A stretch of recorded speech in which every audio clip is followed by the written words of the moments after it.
दोस्तों, हमारी पृथ्वी, हमारे सौर मंडल, हमारे अंतरिक्ष से जुड़े बहुत सारे ऐसे रहस्य हैं जिनको भारतीय संस्कृति में उपलब्ध वेद और उपनिषदों में बहुत पहले से उनके बारे में चर्चा की गई है, उनके बारे में बताया गया है। लेकिन बहुत सारे ऐसे लोग हैं जो बिना किसी वैज्ञानिक प्रमाण के, बिना किसी वैज्ञानिक तथ्य के वेदों की और उपनिषदों की इन बातों पर यकीन नहीं करते हैं। दोस्तों, समय के साथ वेदों के और उपनिषदों की एक एक बात वैज्ञानिक रूप से प्रमाणित होती जा रही है और जैसे ही ये प्रमाणित होती जा रही है ऐसे ही इस पर लोगों का विश्वास बढ़ने लगा है। जी हाँ दोस्तों, एक नए वैज्ञानिक शोध से ये पता चला है कि हमारी जो पृथ्वी है, हमारी जो धरती है, ये एक जीवित वस्तु है। दोस्तों, इस रिसर्च के बाद जो एस्ट्रोबायोलॉजिस्ट हैं जो इस रिसर्च में शामिल थे, उन्होंने पाया है कि जिस धरती पर हम लोग रहते हैं वो न सिर्फ जीवित है बल्कि उसके पास अपनी बुद्धि भी है। दोस्तों, वैज्ञानिकों ने इसे प्लेनेटरी इंटेलिजेंस का नाम दिया है, यानी पृथ्वी की जो बुद्धि है उसे वैज्ञानिकों ने प्लेनेटरी इंटेलिजेंस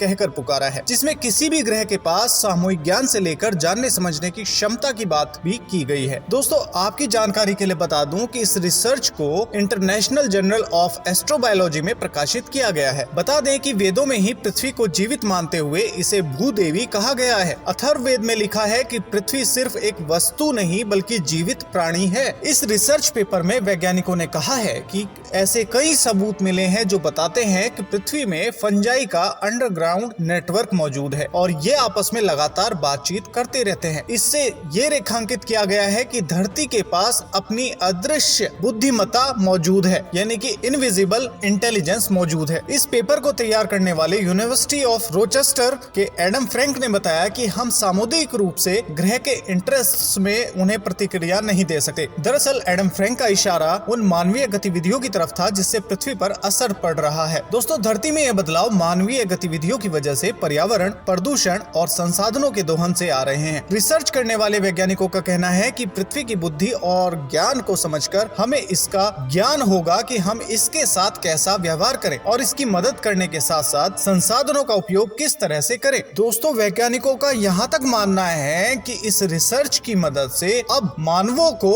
एलियंस की खोज में भी मदद मिलेगी। उन्होंने कहा कि सच्ची प्लेनेटरी इंटेलिजेंस तभी देखने को मिलेगी जब तकनीक के उच्च स्तर पर पहुंची सभ्यता एक दूसरे की हत्या नहीं करेगी। इस रिसर्च के राइटर्स का मानना है कि इस अध्ययन से क्लाइमेट चेंज से निपटने के तौर तरीकों के साथ साथ दूसरे ग्रहों पर जीवन की संभावनाएं तलाशने में भी मदद मिलेगी, ऐसे ग्रह जहां जीवन और बुद्धिमत्ता का विकास हो सके। दोस्तों, प्लेनेटरी इंटेलिजेंस यानी कि ग्रहीय बुद्धिमत्ता के कॉन्सेप्ट पर विचार करें तो पृथ्वी के पास तर्क वितर्क करने की क्षमता के साथ साथ फंगस के माध्यम से सूचनाओं के आदान प्रदान करने की योग्यता भी मौजूद है। ये ऐसा ही है जैसे पेड़ पौधे फोटोसिंथेसिस के माध्यम से खुद को जिंदा रखते हैं। दोस्तों, आखिरकार इस रिसर्च से ये साबित होता है कि अथर्ववेद में पृथ्वी को भूदेवी कहा गया है और इसे एक जीवित प्राणी माना गया है। तो इस रिसर्च से ये बात प्रमाणित होती है। उम्मीद है दोस्तों कि आज की इस वीडियो में दी गई जानकारी आपको पसंद आई होगी। अगर आज की वीडियो की जानकारी आपको पसंद आई है तो इस वीडियो को लाइक कर दीजिए, अपने दोस्तों के साथ शेयर कर दीजिए। मिलते हैं अगली वीडियो के साथ, तब तक आप बने रहिए यूट्यूब चैनल अक्षज एंटरटेनमेंट के साथ। खुश रहिए, मुस्कुराते रहिए। जय हिंद,